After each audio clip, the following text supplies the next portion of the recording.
नमस्कार दोस्तों, जय हिंद। स्वागत है आप सभी का यूपी रेगुलर क्लासेस के इस ऑनलाइन प्लेटफॉर्म पे।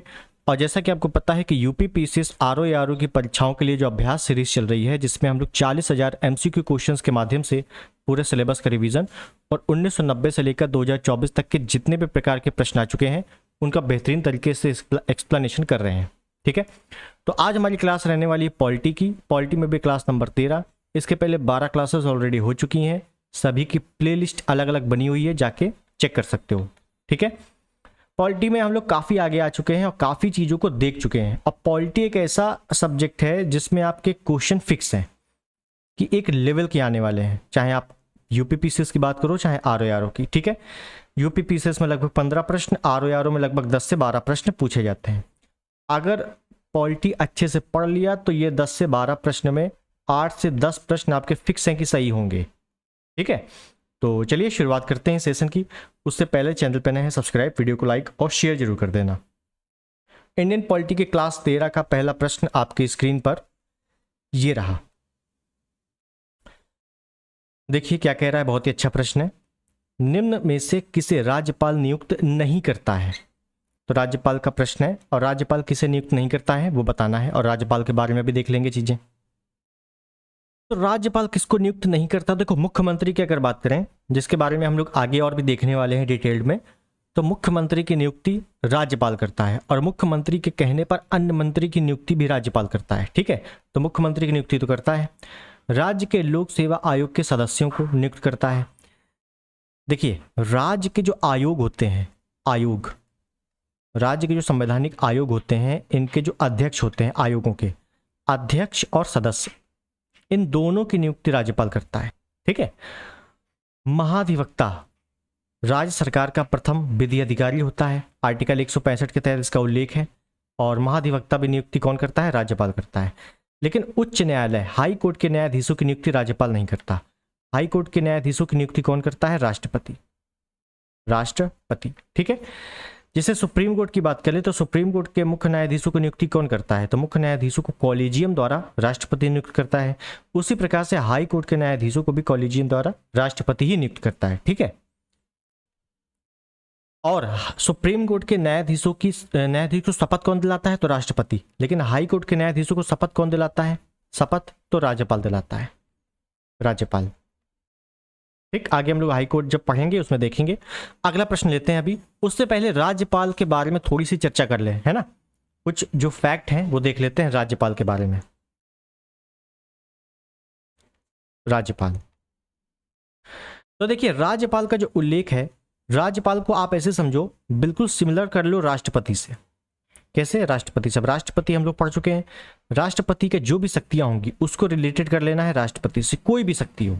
ठीक, बस उसी को करते हुए चलना है। जैसे देखते हैं आर्टिकल 153, एक मिनट, आर्टिकल 153, आर्टिकल 154, ये दो आर्टिकल देखो पहले। 153 में क्या है, क्या बोला गया है कि भारत का प्रत्येक राज्य का एक राज्यपाल होगा। प्रत्येक राज्य का एक राज्यपाल होगा। ठीक है, जैसे आर्टिकल 53 में आर्टिकल 52 बिल्कुल रिलेट कर लो आर्टिकल 52 के साथ। आर्टिकल 52, आर्टिकल 52 राष्ट्रपति से है।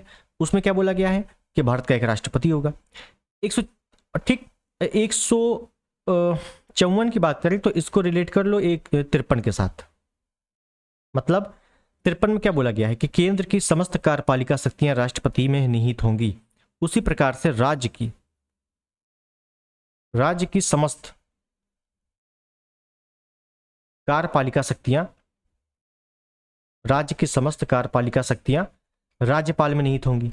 राज्यपाल में, ठीक है ना, जो कि राज्य की शक्तियां हैं तो राज्यपाल में, केंद्र की शक्ति होती है तो राष्ट्रपति में 53 के तहत। ठीक, बिल्कुल रिलेट करते हुए चलना है। ठीक, चलिए, इतनी चीज हो गई। उसके बाद कुछ फैक्ट वाली चीजें, जैसे राज्यपाल क्या 2 या 2 से अधिक राज्यों का संयुक्त राज्यपाल हो सकता है? 2 या 2 से अधिक, 2 या 2 से अधिक राज्यों का संयुक्त राज्यपाल, 2 या 2 से अधिक राज्यों का संयुक्त राज्यपाल भी तो होता है। जैसे मान लीजिए यूपी का कोई राज्यपाल है, वो एमपी का भी राज्यपाल होगा। ठीक है, हो सकता है वो राजस्थान का भी होगा। ठीक है, तो 2 या 2 से अधिक राज्यों का संयुक्त राज्यपाल हो सकता है। ये प्रावधान कब किया गया था भैया? ये संयुक्त राज्यपाल वाला ये प्रावधान कब किया गया था? तो ये 7वां संविधान संशोधन 1956 के तहत, 7वां संविधान संशोधन 1956 के तहत क्या क्या प्रावधान किया गया था कि 2 या 2 से अधिक राज्यों का संयुक्त राज्यपाल भी हो सकता है और 2 या 2 से अधिक राज्यों का संयुक्त हाईकोर्ट भी हो सकता है। तो ये दोनों चीजें 7वें संविधान संशोधन में की गई थी। क्लियर है? अब ये बताओ, अगर कोई राज्यपाल 2 या 2 से अधिक राज्यों का संयुक्त राज्यपाल है तो इसका वेतन भत्ता कैसे होगा? वेतन भत्ता मतलब जितने राज्य हैं सभी राज्यों के मिलेंगे क्या? नहीं। इस संबंध में वेतन भत्ते का जो निर्धारण है, वेतन भत्ते का जो निर्धारण है वो राष्ट्रपति करेगा। कौन करेगा? राष्ट्रपति। ठीक। अच्छा, अब राज्यपाल मैक्सिमम कितने राज्यों का राज्यपाल हो सकता है? तो मैक्सिमम ज्यादा से ज्यादा कितने राज्यों का संयुक्त राज्यपाल हो सकता है? मैक्सिमम। तो इसका उल्लेख नहीं है, इसका उल्लेख संविधान में नहीं है। क्लियर है? बस ये छोटी छोटी डिटेल वाली चीजों को थोड़ा सा पकड़ना अच्छे से। ठीक, चलिए आगे चलते हैं अगले प्रश्न में। भारत के किसी राज्य का राज्यपाल अपने पद पर कब तक कार्यरत रह सकता है? अब देखिए, ये भी अच्छा क्वेश्चन है और थोड़ा सा इसमें डिटेलिंग है। कैसा? ये हमसे कह रहा है कि कब तक वो पद पर रहेगा। इसका मतलब है एक तरीके से हमसे कार्यकाल पूछ रहा है राज्यपाल का, राज्यपाल का कार्यकाल। और राज्यपाल के कार्यकाल का उल्लेख आर्टिकल 156 में दिया हुआ है।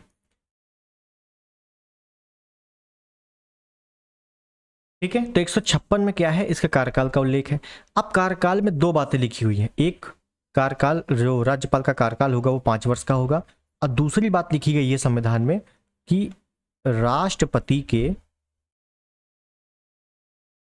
प्रसाद पर्यंत, राष्ट्रपति के प्रसाद पर्यंत। अब समझिएगा, जब भी आपसे पूछा जाए कि राज्यपाल का कार्यकाल बताओ और 5 वर्ष और राष्ट्रपति के प्रसाद पर्यंत दोनों आ जाए तो आपको 100% इसको टिक करना है, राष्ट्रपति के प्रसाद प्रयत्न। ऐसा क्यों है? क्योंकि राज्यपाल की नियुक्ति कौन कर रहा है? राष्ट्रपति। और एक बात यहां समझना है नोट करके कि राज्यपाल को पद से हटाने का कोई भी उल्लेख नहीं है संविधान में। इसका कोई भी उल्लेख नहीं है पद से हटाने का। जैसे महाभियोग हो गया या जैसे सुप्रीम कोर्ट के न्यायाधीशों को हटाया जाता है, इस प्रकार का कोई भी उल्लेख नहीं है। तो क्या राज्यपाल को कभी भी पद से नहीं हटाया जा सकता क्या? ऐसा नहीं है। इसकी नियुक्ति राष्ट्रपति करते हैं प्रसाद मंत्रिपरिषद के सिफारिश के अनुसार, और इसको राष्ट्रपति द्वारा हटाया जा सकता है, हटाया जा सकता है।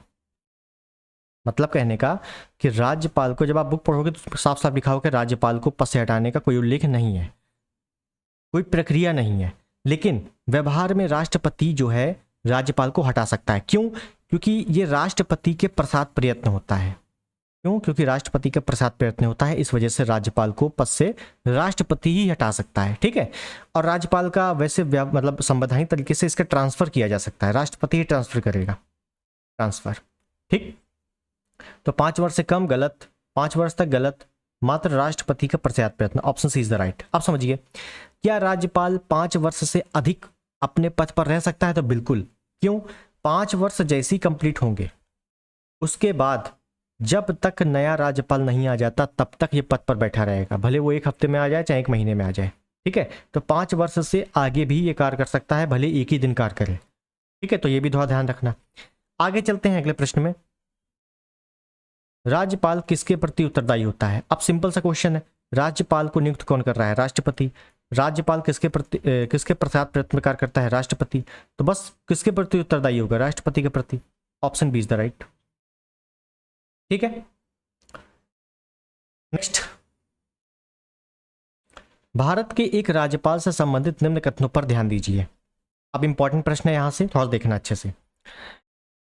राज्यपाल के विषय में देखना है तो उससे जन्म से भारत का नागरिक होना चाहिए।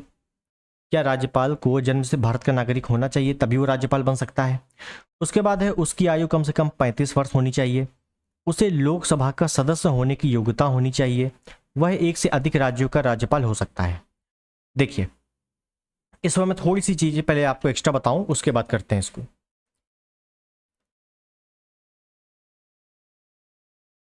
पहली चीज, राज्यपाल की योग्यता। कि भाई कौन बनेगा राज्यपाल। आर्टिकल 157 में इसकी योग्यता है। ठीक है, योग्यता में क्या क्या लिखा हुआ है? योग्यता में सिर्फ 2 बातें लिखी हैं। क्या?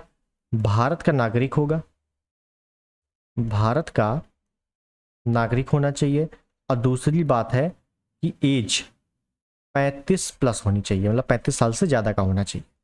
बस योग्यता में कहीं भी राज्यपाल की योग्यता में ये उल्लेख नहीं मिलता है कि वो लोकसभा में सदस्य बनने की योग्यता रखता हो या राज्यसभा में सदस्य बनने की योग्यता रखता हो। जैसे राष्ट्रपति में क्या पढ़ते हो आप लोग कि लोकसभा में सदस्य बनने की योग्यता होनी चाहिए, सदस्य नहीं होना चाहिए, केवल योग्यता होनी चाहिए। उसी प्रकार उपराष्ट्रपति में क्या पढ़ते हो कि राज्यसभा में सदस्य बनने की योग्यता होनी चाहिए। लेकिन राज्यपाल में ऐसा कुछ भी नहीं है, सिर्फ और सिर्फ 2 ही योग्यता है कि भारत का नागरिक हो, और नागरिक कैसा हो? चाहे जैसा नागरिक हो। नागरिकता चाहे उसने पंजीकरण से ली हो, देशीकरण से ली हो, या शुरुआत से हो, जन्म से हो, उससे कोई मतलब नहीं है, केवल नागरिक भारत का होना चाहिए और एज 35 होनी चाहिए। केवल 2 ही उल्लेख है, इस वजह से यहाँ से क्वेश्चन काफ़ी अच्छे अच्छे बनते हैं। तो ध्यान रख लेना कि राज्यपाल की केवल 2 ही योग्यता का उल्लेख संविधान में दिया हुआ है। ठीक है, उसके बाद एक तो ये पॉइंट ध्यान रख लेना। उसके बाद है पद की शर्तें। राज्यपाल की पद की शर्तें बिल्कुल राष्ट्रपति के तरीके हैं। इसका उल्लेख आर्टिकल 158 में है। अब पद की शर्तों में क्या है? पद की शर्तों में जैसे राष्ट्रपति में क्या पढ़ा था आपने? राष्ट्रपति में क्या पढ़ा था? अगर कोई व्यक्ति किसी भी सदन का सदस्य रहते हुए राष्ट्रपति बन जाता है तो उसको जब वो पद ग्रहण करेगा राष्ट्रपति का, उससे पूर्व पद रिक्त माना जाएगा। सेम यहां पे ऐसा है। यदि कोई व्यक्ति अब राज्य में है तो क्या होगा? विधानमंडल। यदि कोई व्यक्ति विधानमंडल के किसी सदन का सदस्य रहते, यदि कोई व्यक्ति विधानमंडल के किसी सदन का सदस्य रहते, किसी सदन मतलब विधानसभा चाहे विधान परिषद, राज्यपाल बन जाता है, तो पूर्व पद तो मतलब जब भी पद ग्रहण करेगा तो उससे पूर्व पद रिक्त माना जाएगा, रिक्त हो जाएगा। ऐसा लिख लो, रिक्त हो जाएगा। मतलब कहने का कि राष्ट्रपति और राज्यपाल किसी भी कंडीशन में किसी भी सदन का सदस्य नहीं होना चाहिए। बस क्लियर इतनी चीज? ये थोड़ा सा डिटेल है, इस वजह से इंपॉर्टेंट है। उसके बाद एक आर्टिकल याद रख लेना है 159। 159 में क्या है? राज्यपाल का शपथ का उल्लेख है। तो राज्यपाल को नियुक्ति तो राष्ट्रपति करता है, तो शपथ कौन दिलाएगा? शपथ दिलाएगा हाई कोर्ट, उस राज्य के हाई कोर्ट का मुख्य न्यायाधीश। हाई कोर्ट का मुख्य न्यायाधीश, ध्यान रखना है। राज्यपाल की नियुक्ति राष्ट्रपति करता है, लेकिन शपथ कौन दिलाता है? हाई कोर्ट का मुख्य न्यायाधीश। राज्यपाल के शपथ का प्रावधान अनुसूचियों में नहीं है, आर्टिकल में है। ठीक है, और ये आपसे पूछा जाता है कि किसकी शपथ का उल्लेख आर्टिकल में है, अनुसूची में नहीं है। तो ध्यान रखना है राष्ट्रपति, मैं लिख देता हूं राष्ट्रपति, राज्यपाल, उपराष्ट्रपति। राष्ट्रपति, उपराष्ट्रपति, राज्यपाल, इन तीनों का उल्लेख शपथ का प्रावधान आर्टिकल में है, अनुसूची में नहीं है। तो किस में है? आर्टिकल 60 में है इसका, 60, इसका 69 में है, और इसका 159 में। अभी देखा ही है 159 में। ठीक है, तो ये थोड़ी 3 चीजें ध्यान रख लेना है। आगे चलते हैं अगले प्रश्न में। उससे पहले पिछला प्रश्न क्या कह रहा था कि उसे जन्म से भारत का नागरिक होना चाहिए। गलत, जन्म से जरूरी नहीं है, केवल नागरिक लिखा हुआ है, नागरिक होना चाहिए। तो पहला गलत हो गया, तो पहला इसमें है, पहला इसमें है, बचा क्या? Option D. Option D is the right. उसकी 35 वर्ष आयु होनी चाहिए, बिल्कुल सही है। लोकसभा में सदस्य बनने की योग्यता होनी चाहिए, बिल्कुल नहीं लिखा है ऐसा कुछ। 1 से अधिक राज्यों का राज्यपाल हो सकता है, बिल्कुल हो सकता है। 7वां संविधान संशोधन 1956 में संशोधन किया गया था, तब से ये हो सकता है। क्लियर है? आगे चलते हैं, अगला प्रश्न। कथन कारण। ठीक है, कथन कारण से है, अच्छा प्रश्न देखना है। ये है मतलब कथन है, भारतीय संविधान के अनुसार एक ही व्यक्ति एक ही समय पर 2 अथवा 2 से अधिक राज्यों के राज्यपाल पर कार्य नहीं कर सकता। तो क्या एक से अधिक या 2 या 2 से अधिक राज्यों का संयुक्त राज्यपाल नहीं हो सकता? बिल्कुल हो सकता है। तो पहला तो गलत हो गया, और जैसे ही कथन गलत हुआ, ए गलत हुआ, तो बस ऑप्शन डी एक ही एक ऐसा ऑप्शन है जिसमें से ए गलत लिखा हुआ है, option D is the right. आर क्या कह रहा है कि संविधान के अनुच्छेद 153 में यह कहा गया है कि प्रत्येक राज्य के लिए एक राज्यपाल होगा। बिल्कुल, प्रत्येक राज्य में एक राज्यपाल होगा, ऐसा आर्टिकल 153 कहता है। बिल्कुल सही है, आर सही है, ए गलत है। क्लियर है? चलिए, अब राज्यपाल से संबंधित कुछ समितियां हैं जो मैं आपको करवाऊंगा। उन समितियों से संबंधित अगर प्रश्न आएगा तो आपका गलत नहीं होगा। ठीक है, तो समितियां कौन कौन सी हैं, मतलब कहने का कि कुछ समितियों ने राज्यपाल के विषय में क्या क्या कहा है, समझिएगा समझिएगा अच्छे से। तो एक समिति है, मैं आपको डायरेक्टली कराता हूं, एक समिति है राजमन्नार आयोग। राजमन्नार आयोग ये कब बनती है? 1969 में, 1969 में। ठीक, अब इन समितियां को उल्लेख तो अलग अलग है, मतलब कहने का इन समितियों का जो गठन हुआ था वो तमिलनाडु सरकार ने राजमन्नार आयोग का क्या किया था, गठन किया था।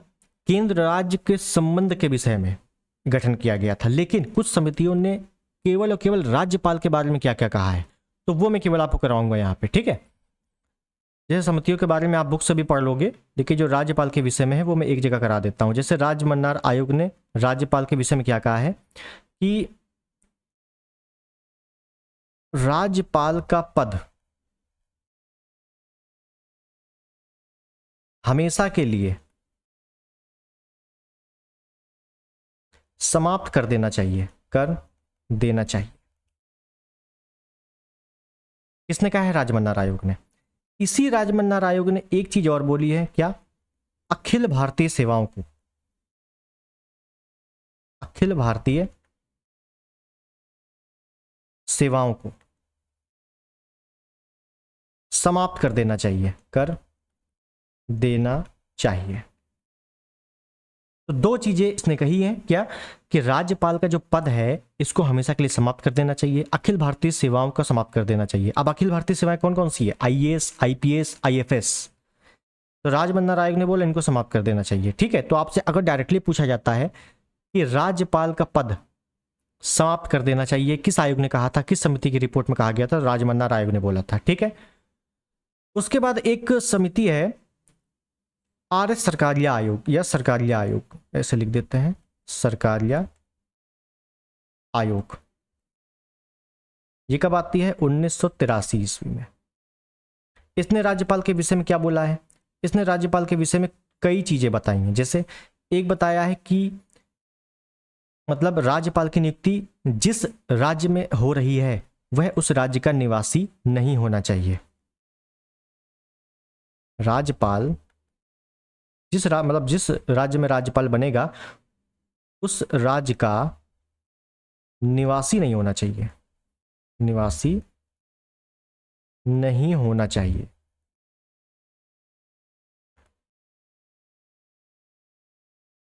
फिर एक बात बोली कि राज्यपाल की नियुक्ति से पूर्व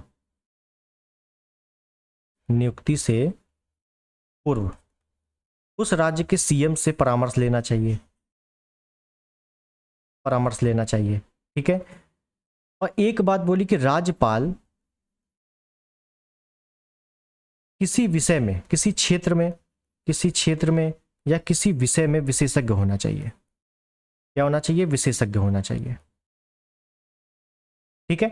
तो सरकारी आयोग ने काफी अच्छी अच्छी बातें बताई और इसको व्यवहार में माना जाता है। मतलब इसको ऐसा नहीं है कि इसको लागू कर दिया गया, इसको व्यवहार में माना जाता है। और इसको राज्यपाल का पद समाप्त कर देना चाहिए, तो इसको तो नहीं माना गया, लेकिन आपसे डायरेक्टली पूछ लेगा तो आप बता सकते हो, ठीक। उसके बाद एक समिति और आती है वीरप्पा मोइली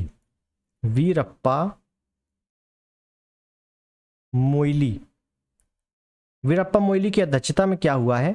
एक प्रशासनिक सुधार आयोग,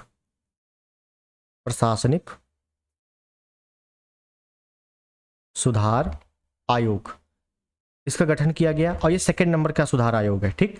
इसने क्या बोला? इसने बोला कि राज्यपाल की जो नियुक्ति होती है राष्ट्रपति करते हैं केंद्र की मंत्रिपरिषद की सिफारिश पर, ऐसा नहीं होना चाहिए। राज्यपाल की नियुक्ति, इन्होंने बोला कि राज्यपाल की नियुक्ति जो है राज्यपाल की नियुक्ति कॉलेजियम व्यवस्था के तहत होनी चाहिए। राज्यपाल की नियुक्ति के लिए कॉलेजियम व्यवस्था होनी चाहिए, होनी चाहिए। जैसे सुप्रीम कोर्ट के, हाई कोर्ट के न्यायाधीश, मुख्य न्यायाधीश नियुक्त किए जाते हैं कॉलेजियम से, वैसा ही होना चाहिए। ठीक। और उसके बाद एक आता है मदन मोहन पुंछी की अध्यक्षता में पुंछी आयोग। ये वीरप्पा मोइली कब आता है? ये आता है 2005 में। पुंछी आयोग कब होता है? 2007 में। ठीक है, लास्ट है ये। इन्होंने क्या बोला पुंछी आयोग ने? इन्होंने बोला कि ऐसा है कि राज्यपाल को हटाने के लिए कोई प्रक्रिया का उल्लेख संविधान में नहीं है। हाँ, अगर राज्यपाल जबरदस्ती कुछ गड़बड़ कर रहा है तो उसको राष्ट्रपति हटा सकता है, क्योंकि राज्यपाल राष्ट्रपति के प्रसाद प्रयत्न पर कार्य करता है। लेकिन ये सही नहीं है, इसको हटाने के लिए कुछ होना चाहिए, एक प्रोग्राम होना चाहिए, एक प्रक्रिया होनी चाहिए, पुंछी आयोग ने बोला। तो पुंछी आयोग ने क्या बोला है कि राज्यपाल को हटाने के लिए, ऐसे लिखेंगे कि राज्यपाल को पद से हटाने के लिए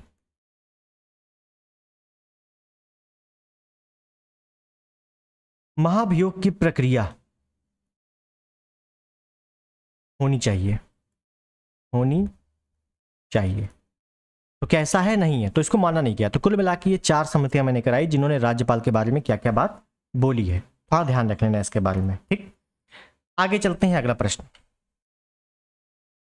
निम्नलिखित में से कौन सा कथन सही नहीं है? कौन सा कथन सही नहीं है, देखते हैं। तो राज्यपाल को अध्यादेश निर्माण की शक्ति है, बिल्कुल सही। अध्यादेश जारी करता है राज्यपाल, अभी देखेंगे कैसे। राज्यपाल की अध्यादेश निर्माती शक्ति स्वविवेकी शक्ति है।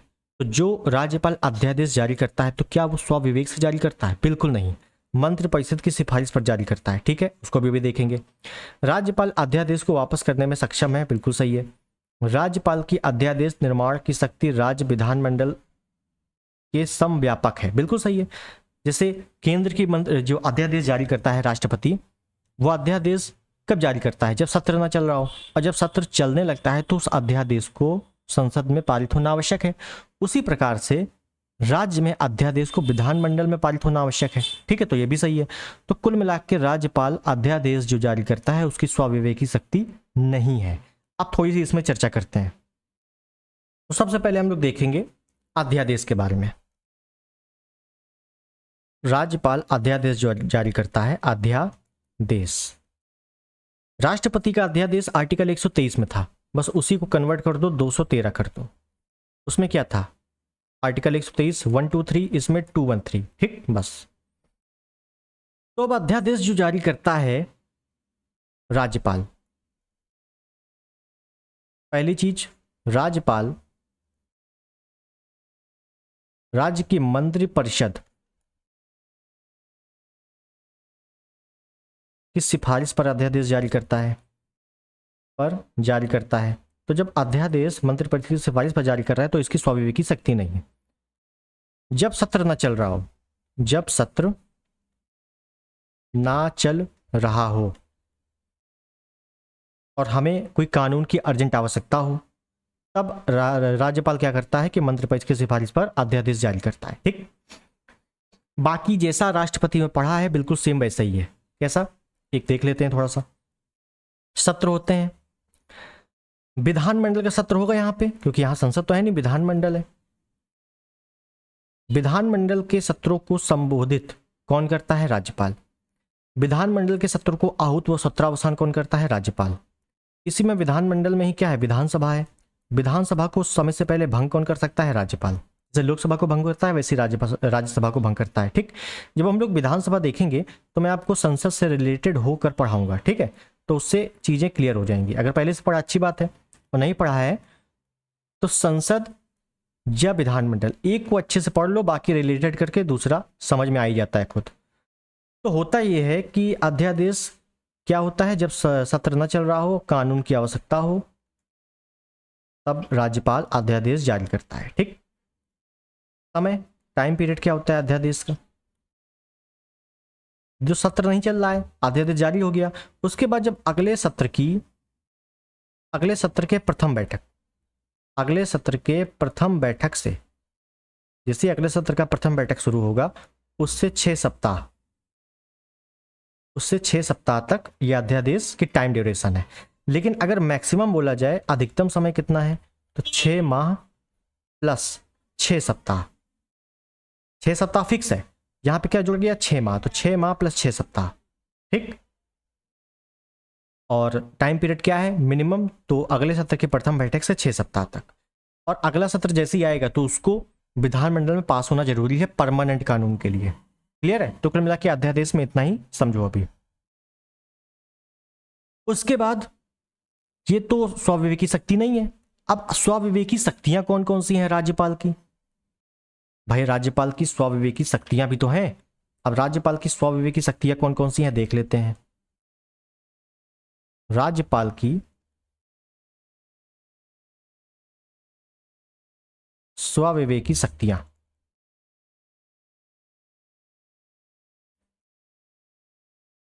देखिए एक शक्ति जो मुझे याद आ रही है वो है जब कोई भी सरकार, जब आम चुनाव होते हैं तो उसके बाद कोई भी दल को अगर स्पष्ट बहुमत ना मिले तो राज्यपाल किसी भी दल को सरकार बनाने के लिए आमंत्रित करेगा, ये उसकी स्वविवेकी शक्ति है।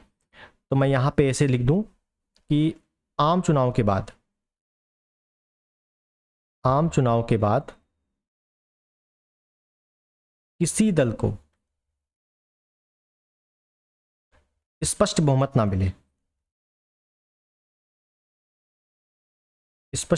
मिले तो राज्यपाल किसी भी दल को सरकार बनाने के लिए आमंत्रित करेगा। सरकार बनाने के लिए क्या करेगा? आमंत्रित करेगा। बिल्कुल केंद्र में भी ऐसे ही होता है और राज्य में भी ऐसे ही होता है। ठीक है, और एक इसकी स्वविवेकी शक्ति मुझे याद आ रही है कि देखिए एक बात समझिए, ये क्वेश्चन पूछा गया था, जो विधानसभा है, विधानसभा, तो विधानसभा को समय से पहले भंग किया जा सकता है, कौन करेगा? राज्यपाल। तो क्या इसकी स्वविवेकी शक्ति है? बिल्कुल नहीं। विधानसभा को समय से पहले राज्यपाल भंग करता है या लोकसभा को समय से पहले राष्ट्रपति भंग करता है मंत्रिपरिषद की सिफारिश पर। किसकी सिफारिश पर? मंत्रिपरिषद की सिफारिश पर। ये इसकी स्वविवेकी शक्ति नहीं है। ठीक है, तो ध्यान रखना है इसके बारे में। तो स्वविवेकी शक्ति क्या है? Veto power. तो क्या राज्यपाल के पास भी वीटो पावर है? बिल्कुल, आर्टिकल 200 के तहत। अब मैं लिख रहा हूं, थोड़ा समझना अच्छे से।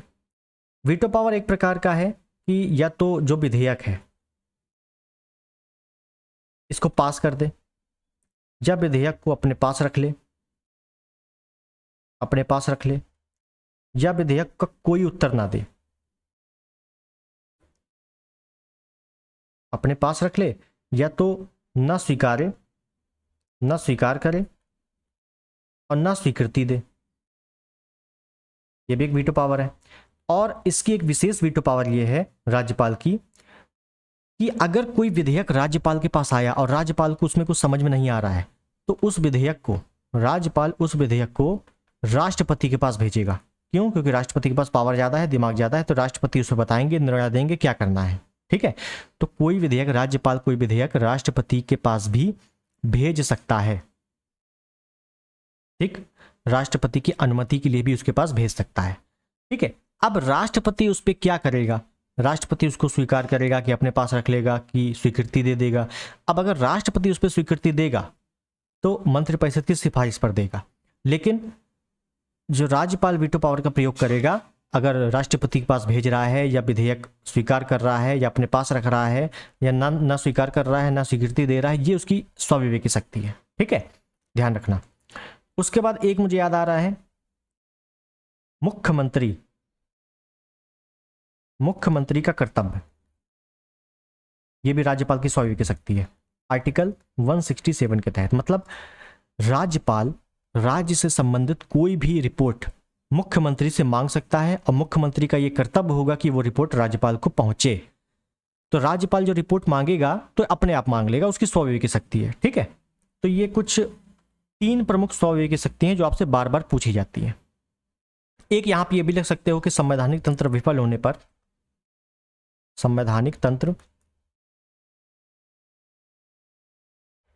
विफल होने पर राष्ट्रपति शासन लगाने के लिए सिफारिश करना। राष्ट्रपति शासन, अगर किसी राज्य में राष्ट्रपति शासन लगना है तो ये राज्यपाल की स्वविवेकी शक्ति है। अगर उसने देखा राज्यपाल ने कि सही मामला नहीं चल रहा है तो वो सीधे राष्ट्रपति से बोलेगा कि भैया संवैधानिक तंत्र विफल हो गया है, राष्ट्रपति शासन लगा लो। ठीक, तो ये कुछ 3-4 जो है स्वविवेकी शक्ति है राज्यपाल की। आगे देखते हैं अगला प्रश्न। निम्नांकित में से भारतीय संविधान का कौन सा अनुच्छेद राज्यपाल को राज्य विधानमंडल के विश्रांति काल में अध्यादेश प्रख्यापित करने की शक्ति प्रदान करता है? तो अध्यादेश जारी करने की शक्ति किसमें है? आर्टिकल 213 में है। बस सिंपल सा क्वेश्चन था, क्लियर है। और देखो लेटेस्ट RO मेंस 16 में आया हुआ है 2020 में। नेक्स्ट, किसी राज्य के राज्यपाल द्वारा जारी ऑर्डिनेंस का अनुमोदन होना आवश्यक है। बिल्कुल अभी बताया है कि राज्यपाल द्वारा जारी ऑर्डिनेंस मतलब है अध्यादेश। अध्यादेश जो जारी करता है तो उसकी टाइम पीरियड क्या है? अगले सत्र की प्रथम बैठक से 6 सप्ताह तक। फिर क्या होगा? अगर 6 सप्ताह के बाद क्या होगा? वो रद्द हो सकता है। तो इसी वजह से जो विधेयक पास हुआ है, जो कानून बनाया गया है अध्यादेश के जरिए, उसको 6 सप्ताह के भीतर ही विधानमंडल से पास होना जरूरी है। जैसे केंद्र में अध्यादेश जारी होता है तो अध्यादेश को जारी करने के बाद जब सत्र चलने लगती है तो उसको संसद में पास होना जरूरी है, वैसे ही विधानमंडल में पास होना जरूरी है, मतलब राज्य की विधायिका द्वारा अनुमोदन आवश्यक है। Option B is the right. ठीक है, थोड़ा सा सिंपल क्वेश्चन था, दिमाग लगाने की आवश्यकता थी। आगे चलते हैं, अगला प्रश्न। निम्नांकित में से कौन पंचायतों के वित्तीय स्थिति का पुनरावलोकन करने के लिए वित्त आयोग का गठन करता है? वेरी इंपॉर्टेंट क्वेश्चन है। इस क्वेश्चन का जो विस्तार है वो मैं बताऊंगा आपको जब मैं पंचायती राज व्यवस्था चलेगा उसमें आपको बताया जाएगा। ठीक, अभी आपको समझना है कि केंद्र में वित्त आयोग का गठन राष्ट्रपति करता है आर्टिकल 280 के तहत। केंद्र में वित्त आयोग का गठन प्रत्येक 5 वर्ष में वित्त आयोग का गठन राष्ट्रपति करता है आर्टिकल 280 के तहत। उसी प्रकार से राज्यपाल राज्य में प्रत्येक 5 वर्ष में वित्त आयोग का गठन करता है आर्टिकल 243 आई के तहत और आर्टिकल 243 वाई के तहत। अब ये आई वाई क्या है? दोनों है। पहली चीज ये है आपका पंचायती राज के लिए। पंचायती राज में जो है 73वें संविधान संशोधन द्वारा जो लागू किया गया था, और ये है आपका नगरपालिका में तो वित्त की आवश्यकता होती है, तो नगरपालिका के लिए जिसको 74वें संविधान संशोधन द्वारा लागू किया गया था। ठीक है, अनुसूची 11-12 भाग 9 और 9A। ठीक है, तो वित्त आयोग गठन करता है संबंधित राज्य का मुख्यमंत्री, संबंधित राज्य का वित्त मंत्री, संबंधित राज्य का राज्यपाल, संबंधित राज्य का पंचायती राज मंत्री। तो वित्त आयोग का गठन कौन करता है? राज्यपाल करता है। तो संबंधित राज्य का राज्यपाल, option C is the right. लेकिन किस आर्टिकल के तहत? तो 243 आई और 243 वाई। क्लियर है? और इनके बारे में विशेष विस्तार से हम लोग पंचायती राज वाले चैप्टर में देखेंगे। आगे चलते हैं। राज्यपाल को पद व गोपनीयता की शपथ कौन दिलाता है? राज्यपाल को शपथ की बात हो रही है। राज्यपाल को पहली बात तो नियुक्ति कौन करता है? नियुक्ति करता है राष्ट्रपति। राज्यपाल की नियुक्ति राष्ट्रपति करता है। तो क्या राष्ट्रपति की यह स्वविवेकी शक्ति है? नहीं, मंत्रिपरिषद की सिफारिश पर,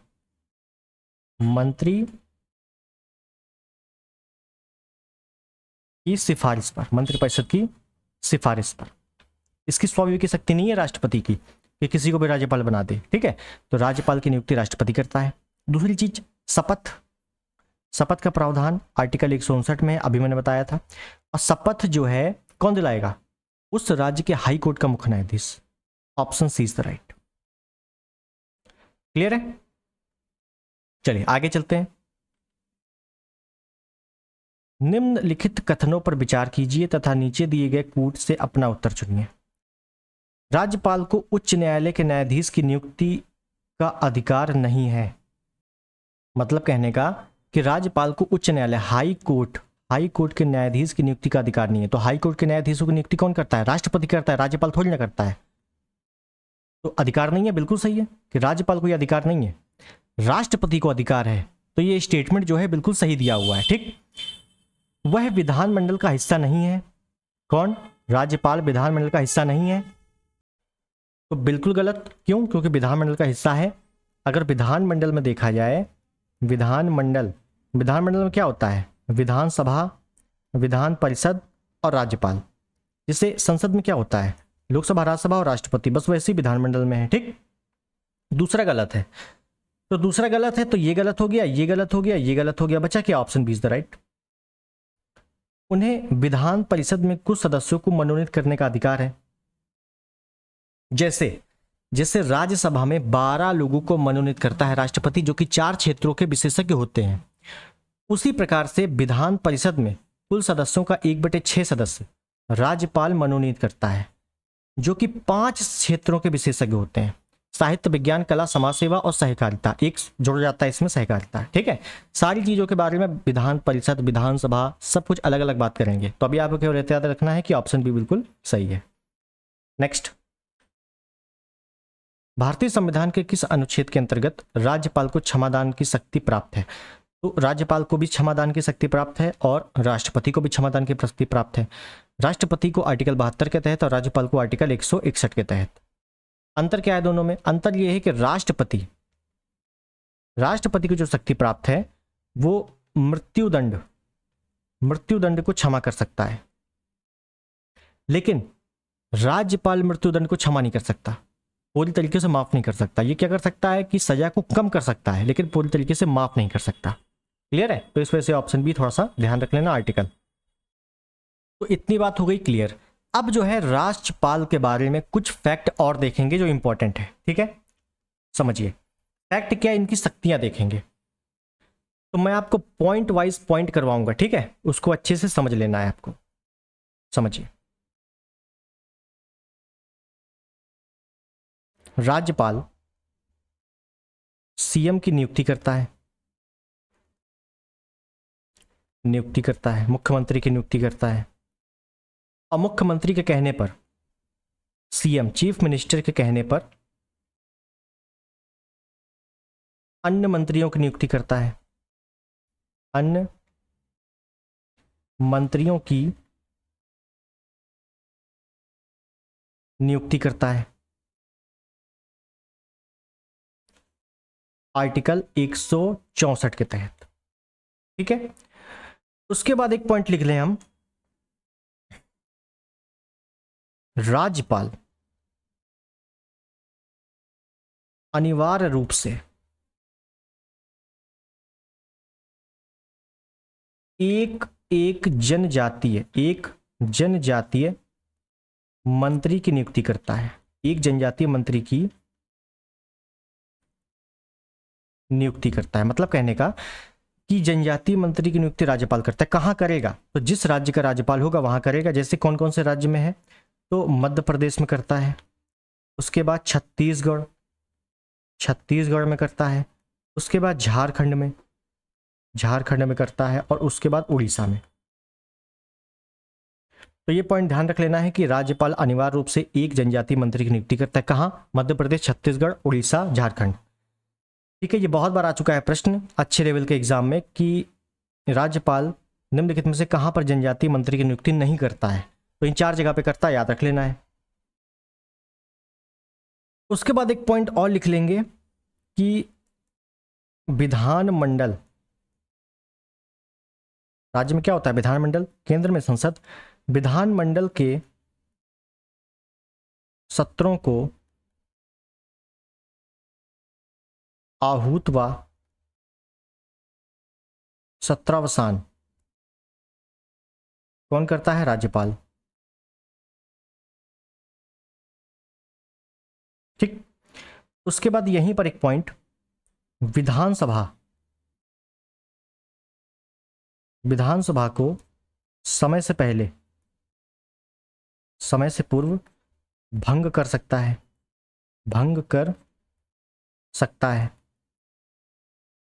कौन? राज्यपाल। और ये दोनों आर्टिकल दोनों स्टेटमेंट, दोनों पॉइंट किस आर्टिकल के तहत है, तो आर्टिकल 174। ठीक है, आर्टिकल भी थोड़ा थोड़ा जहां इंपॉर्टेंट है वो आपको बता रहा हूँ। आर्टिकल 174 में क्या क्या लिखा हुआ है कि विधानमंडल के सत्रों को आहूत और सत्रावसान राज्यपाल करता है, विधानसभा को समय से पहले भंग कर सकता है। आर्टिकल 174 के तहत सेम केंद्र की जैसे, जैसे संसद के सत्रों को आहूत और सत्रावसान राष्ट्रपति करता है, लोकसभा को समय से पहले भंग कौन करता है, राष्ट्रपति। आर्टिकल 85 के तहत, वहां पे दोनों पॉइंट आर्टिकल 85 के तहत थे और यहां दोनों पॉइंट आर्टिकल 174 के तहत है। क्लियर है? तो मेरे हिसाब से राज्यपाल की जो बेसिक कंसेप्ट है, बेसिक चीजें हैं, वो आपको समझ में आ गई होंगी। ठीक है, बाकी जब आप घटना चक्र पढ़ोगे या कोई भी आप बुक पढ़ रहे होगे, अपनी नोट्स पढ़ रहे होगे, तो उसमें आपको समझ में आ गया होगा। यहाँ से आपने बेहतरीन तरीके से प्रैक्टिस कर ली। ठीक, कुछ क्वेश्चन और बचे हुए हैं जिसको हम लोग अगले टर्न पर देखेंगे। तो आज के लिए हम लोग यहीं पर समाप्त करते हैं। राज्यपाल में थोड़ी सी चीज़ें और हैं, अब बाकी जो नॉर्मल चीज़ें हैं वो मैं आपको नहीं बता रहा हूँ, क्योंकि नॉर्मल चीज़ें आपने खुद ही पढ़ रखी होंगी ऑलरेडी। अब नॉर्मल चीज़ों का मतलब है कि जैसे राज्य में बजट जो पेश होता है वो आर्टिकल 202 के तहत राज्यपाल की अनुमति से बजट पेश होता है, विधानसभा में रखा जाता है ना। और राज्य की संचित निधि पर किसका अधिकार होता है, विधानमंडल का। राज्य की आकस्मिक निधि पर किसका अधिकार होता है, राज्यपाल का। ये सब बेसिक चीजें हैं जो मैं आपको नहीं बता रहा हूं। और जो जो इंपॉर्टेंट चीज थी जो मुझे लगता था कि यार ये थोड़ा सा दिक्कत दे सकता है, वो मैंने आपको सब बता दिया है। कुछ चीजें और बची हैं, उसको हम अगले टर्न पर देख लेंगे। तो आई होप वीडियो आपको पसंद आया होगा। पसंद आया है, चैनल पे नए हैं तो सब्सक्राइब कर देना, वीडियो को लाइक कर देना और शेयर कर देना। मिलते हैं अगले वीडियो में, तब तक के लिए नमस्कार, जय हिंद, वंदे मातरम।